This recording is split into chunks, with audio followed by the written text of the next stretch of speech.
Pumalo na sa $100 per barrel ang presyo ng langis sa pandaigdigang kalakalan matapos ang panibagong pag-atake ng Iranian-backed Houthi militants sa Red Sea sa gitnang silangan. Huling tumaas ng ganito ang presyo ng langis sa world market noong Mayo.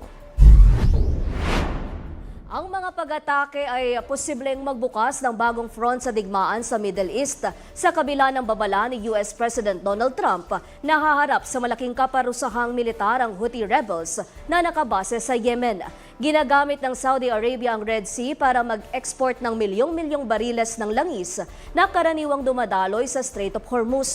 Kaya kung maisasara ang ruta, mas lalong mababawasan ang supply ng langis sa merkado. Samantala, inanunsyo ng Iran na napigilan nila ang 3 oil tanker na dumaan sa Strait of Hormuz.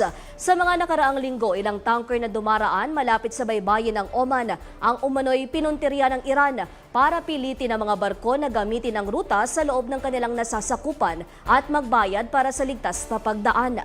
Binigyan din ng Iran na nasa ilalim ng kanilang kontrol ang Strait of Hormuz at nagbabala laban sa mga barkong dadaan ng walang koordinasyon sa kanila.